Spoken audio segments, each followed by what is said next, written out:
Selamat pagi, selamat jumpa kembali anak-anak ibu kelas 8. Apa kabar semua? Sehat-sehat semua kan? Anak-anak ibu, hari ini kita akan melanjutkan pembelajaran kita mengenai sistem peredaran darah atau sistem transportasi. Hari ini ibu akan membahas mengenai struktur dan fungsi jantung dan pembuluh darah pada sistem pernafasan.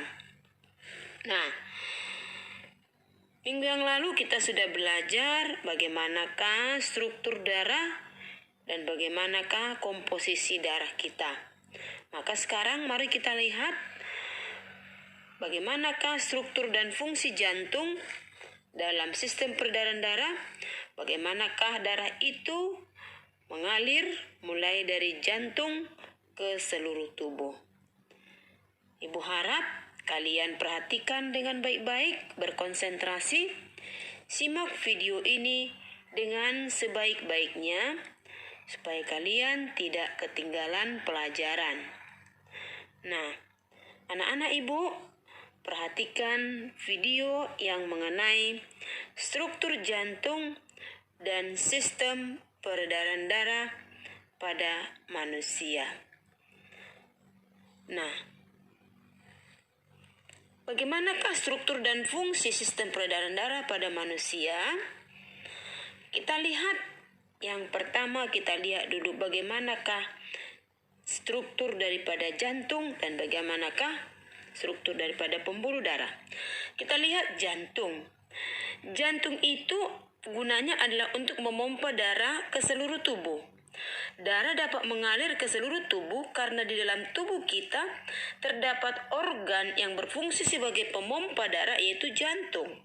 Jantung kita terdiri dari 4 ruangan, yaitu 2 serambi kiri dan kanan, 2 bilik kiri dan kanan. Jadi serambi kiri atau atrium kiri, serambi kanan atau atrium kanan, bilik kanan atau ventrikel kiri dan kanan. Serambi jantung terletak pada bagian atas, sedangkan bilik terletak pada bagian dalam. Darah dari seluruh tubuh akan masuk pertama kali ke serambi kanan, sehingga darah dari serambi kanan banyak mengandung karbon dioksida. Dari serambi kanan, darah akan melewati katup tricuspidalis menuju ke bilik kanan, dan katup ini berfungsi agar darah tidak kembali ke serambi kanan. Darah dari bilik kanan, darah yang ada dari bilik kanan dipompa ke paru-paru melalui arteri pulmonalis yang mengandung karbon dioksida dari seluruh tubuh. Itu akan dibersihkan di paru-paru. Darah dari paru-paru mengalir melalui vena pulmonalis menuju ke serambi kiri, sehingga darah dalam serambi kiri adalah darah yang mengandung oksigen atau darah bersih. Darah dari serambi kiri turun melalui katup bicuspidalis menuju ke bilik kiri, dan bilik kiri akan memompa darah ke seluruh tubuh melalui pembuluh aorta, pembuluh nadi yang sangat besar. Dinding bilik kiri lebih tebal dibandingkan dengan bagian jantung yang lain, karena dia tugasnya lebih berat. Nah, sekarang kita lihat dulu pembuluh darah. Pembuluh darah dapat dibedakan menjadi 3, yaitu pembuluh nadi, arteri, pembuluh balik, vena, dan pembuluh kapiler atau pembuluh darah yang sangat kecil. Arteri merupakan pembuluh darah yang mengalirkan darah keluar dari jantung, sedangkan vena mengalirkan darah masuk kembali ke dalam jantung. Arteri berisi darah yang mengandung oksigen, kecuali pembuluh arteri pulmonalis, yaitu vena besar darah yang banyak mengandung karbon dioksida, kecuali vena pulmonalis. Ujung arteri dan vena bercabang-cabang menjadi pembuluh-pembuluh kecil yang disebut dengan pembuluh kapiler. Pada pembuluh kapiler inilah terjadi pertukaran gas oksigen dan gas karbon dioksida antara darah dengan jaringan tubuh. Nah, sekarang perhatikan tabel perbedaan arteri dengan pembuluh vena. Perbedaannya, kalau pembuluh nadi tempatnya agak tersembunyi di dalam tubuh, sedangkan vena dekat dengan permukaan tubuh dan nampak kebiru-biruan.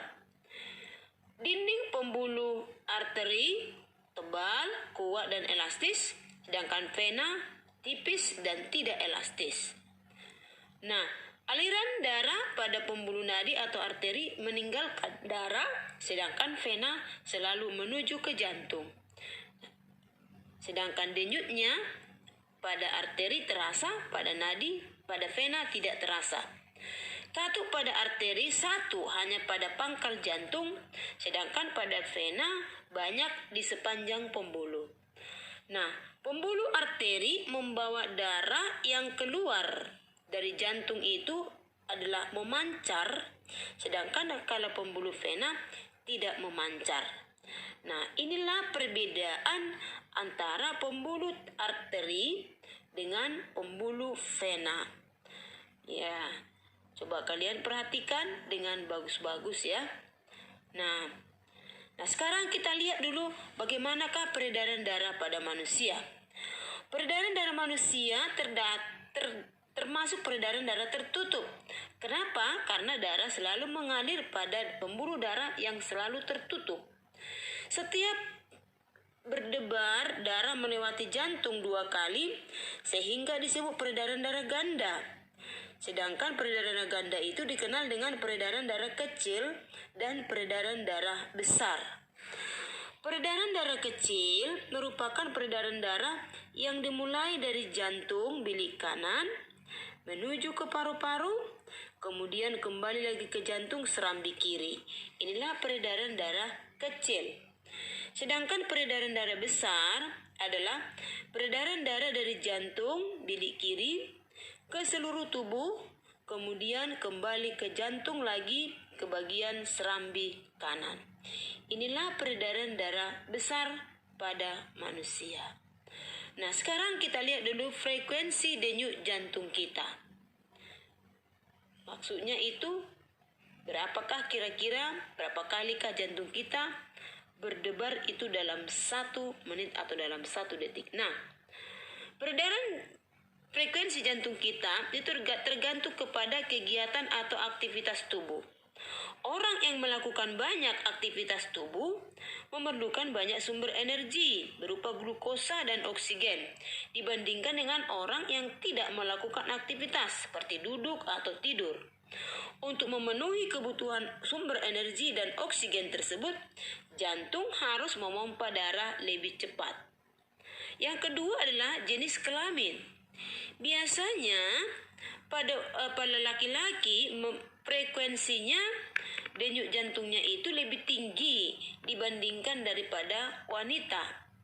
Pada kondisi normal, denyut jantung perempuan berkisar 72 sampai 80 denyut per menit, sedangkan denyut jantung laki-laki antara 64 sampai 72 denyut per menit.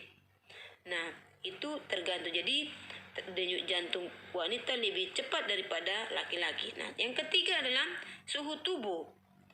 Semakin tinggi suhu tubuh, maka semakin cepat frekuensi denyut jantungnya. Hal ini terjadi karena adanya peningkatan proses metabolisme sehingga diperlukan peningkatan pasokan oksigen dan pengeluaran karbon dioksida. Nah, inilah faktor. Nah, yang berikut adalah umur. Pada janin denyut jantungnya mencapai 140 sampai 160 denyutan per menit. Sedangkan kalau semakin bertambah umur seseorang, semakin rendah frekuensi denyut jantungnya. Hal ini berhubungan erat dengan makin berkurangnya proporsi kebutuhan energi.